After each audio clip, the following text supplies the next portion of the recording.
सदगुरु से एक महिला पूछती है, सदगुरु, शादी करना क्यों ज़रूरी है और मुझे कैसे पता चलेगा कि ये मेरे लिए सही रास्ता है। सदगुरु कहते हैं, क्या आप शादीशुदा हैं? नहीं, क्योंकि ज़्यादातर लोग ये सवाल बाद में पूछते हैं। आप सही समय पर पूछ रही हैं।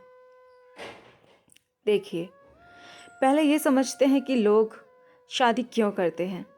एक इंसान के तौर पर, चाहे आप आदमी हो या औरत, आपकी कुछ ज़रूरतें होती हैं।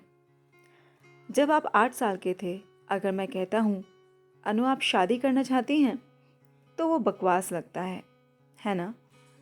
मेरा मतलब है, तब उस सवाल का कोई मतलब नहीं था। अगर मैं आपसे तब पूछता जब आप 6 के थे, तब उसका कोई मतलब नहीं था। जब आप 8 के थे, तो इस पर निर्भर करता है कि आपका परिवार किस तरह का है। ये या तो एक मजाक होता या आप इसका विरोध करते। इसे वाकई समझे बिना आप हाँ कर देते। अगर मैं ये प्रश्न आपसे 14 साल की उम्र में पूछता, तो आप थोड़ा शर्माते, क्योंकि आप सोचने लग जाते। क्योंकि शरीर एक खास तरीके से बढ़ने लगा है। हार्मोन्स ने बुद्धि पर कब्जा करना शुरू कर दिया है और अब आप सोच रहे हैं। अगर मैं आपसे 18 साल की उम्र में पूछता हूँ, तो आपकी परवरिश के माहौल के आधार पर आपका जवाब स्पष्ट रूप से हाँ या ना होगा। अभी नहीं या बिल्कुल नहीं। ये इस पर निर्भर करेगा कि आपके साथ 14 से 18 के बीच क्या हुआ है। तो ये अभी अच्छा है। उन सभी पड़ावों से गुजरने के बाद अब आप खुद सवाल कर रहे हैं, ना कि मैं आपसे पूछ रहा हूँ, ना आपके माँ बाप आपसे पूछ रहे हैं। आप खुद ये सवाल पूछ रही हैं, क्या मुझे शादी करने की ज़रूरत है? तो ज़रूरतें होती हैं। जब आप एक इंसान के रूप में होते हैं, तो शारीरिक ज़रूरतें होती हैं, मानसिक ज़रूरतें होती हैं, भावनात्मक ज़रूरतें होती हैं, सामाजिक ज़रूरतें होती हैं और आर्थिक ज़रूरतें होती हैं। ये सारी चीज़ें होती हैं। लोग शायद इन चीज़ों के बारे में जागरूकता से नहीं सोचना चाहेंगे, क्योंकि उन्हें लगता है कि अगर वो इन चीज़ों के बारे में सोचेंगे तो उनकी शादी बदसूरत हो जाएगी। पर वैसे भी ये चीज़ें तो है ही। अगर ये अरेंज मैरिज है, तो कोई दूसरा इस बारे में सोच रहा है।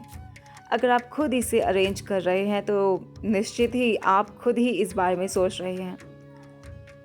तो आजकल महिलाओं के लिए मैं ये कह रहा हूँ कि दुनिया कुछ हद तक बदल गई है।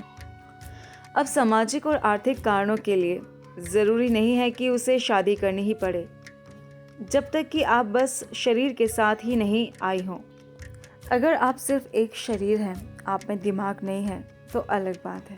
वरना एक औरत को सामाजिक व आर्थिक कारणों की वजह से शादी करने की ज़रूरत नहीं है। उसके पास चुनाव है। वो खुद अपनी आर्थिक व सामाजिक ज़रूरतों का ख्याल रख सकती है। 100 साल पहले ऐसा नहीं था। आप में शादी के लिए चाहे शारीरिक, भावनात्मक, मानसिक ज़रूरतें ना भी हो, फिर भी बस सामाजिक और आर्थिक कारणों की वजह से आपको शादी करनी होती थी। पर अब ऐसा नहीं है। ये थोड़ी बहुत आज़ादी है। अब आपके शादी करने के कम से कम 2 कारण खत्म हो गए हैं। अब आपको बाकी 3 पर विचार करना चाहिए। बस क्या आपको मानसिक तौर पर एक जीवन साथी की ज़रूरत है? क्या आपको जीवन साथी की भावनात्मक ज़रूरत है? आपकी शारीरिक ज़रूरतें वे कितनी प्रबल हैं? आपको इसे अपने हिसाब से देखना होगा। ये कोई सामाजिक नुस्खा नहीं है कि हर कोई शादी करे या हर कोई शादी ना करे। ये कारगर नहीं होगा। एक व्यक्ति के रूप में आपकी ज़रूरतें कितनी तीव्र हैं। अगर ये हल्की ज़रूरत है जिससे आप आसानी से पार जा सकते हैं, अगर ये छोटे दौर की ज़रूरत है, तो शादी मत कीजिए। मैं आपको बता रहा हूँ क्योंकि बंध जाने का कोई फ़ायदा नहीं है। क्योंकि बंधने के साथ ये सिर्फ 2 ही लोग नहीं रहेंगे। ये 2 से 4 या कभी 6 हो सकते हैं। मैं ये नहीं कह रहा हूँ कि ये गलत है। क्या आप इसे चाहती हैं? बस यही सवाल है। हर इंसान को खुद के लिए सोचना चाहिए। ना कि सामाजिक मानदंड से चलना चाहिए। सामाजिक चलन चाहे जो भी हो, मैं शुरू से ठीक यही बात कर रहा हूँ। आप आध्यात्मिक तभी बनते हैं जब आपके चुनाव 100% आपके खुद के होते हैं और आप दूसरी ताकतों से प्रभावित नहीं होते। आपको चुनना है, क्या ये ज़रूरी है? अभी लोगों ने दूसरी तरह के समाधान ढूंढ लिए हैं। पश्चिम में और भारत में भी काफ़ी हद तक ये होने लगा है। ठीक है, हम शादी नहीं करेंगे, हम दोनों बस साथ रहेंगे, हम लोग साथ साथ रहेंगे। तो ये साथ रहना, अगर आप बस एक इंसान के साथ रह रहे हैं तो ये वैसे भी शादी ही है, ठीक है? चाहे आपके पास शादी का सर्टिफिकेट हो या ना हो। पर अगर आप सोच रहे हैं कि आप हर सप्ताह अपना साथी बदल सकते हैं, तब आप खुद को गंभीर रूप से नुकसान पहुंचा रहे हैं। क्योंकि जैसे आपके मन में याददाश्त होती है, वैसे ही आपके शरीर में याददाश्त का भाव बहुत प्रबल होता है। इसी वजह से हम आपको ऐसे स्थानों में ले जाते हैं, भले ही आप तार्किक रूप से कुछ ना समझें। उन्होंने लगातार ऊर्जा के स्थान और दूसरे प्रकार की संभावनाओं के स्थान इसलिए बनाए हैं क्योंकि शरीर उसे आत्मसात कर लेगा और याद रखेगा। शरीर की याददाश्त का भाव बहुत प्रबल होता है। शरीर इसे याद रखेगा। हो सकता है कि आप हिमालय को भूल जाएं, लेकिन शरीर हिमालय को नहीं भूलेगा। यह हमेशा याद रखेगा। आप भूलने की बीमारी के कारण पूरी याददाश्त खो सकते हैं, लेकिन भौतिक शरीर में यादें बनी रहेंगी। शरीर इसे नहीं छोड़ेगा। बस क्योंकि आपने अपनी याददाश्त खो दी है, तो इस वजह से आप अपने कर्मठता को नहीं खोने वाले। तो शारीरिक नज़दीकी को हमेशा से, यहाँ इस परंपरा में इसे ऋणानुबंध कहा जाता है। ये शरीर याददाश्त का एक गहरा भाव विकसित कर देता है और इस तरह की बहुत सारी यादें एक खास स्तर का भ्रम है और एक खास स्तर की पीड़ा पैदा करती है।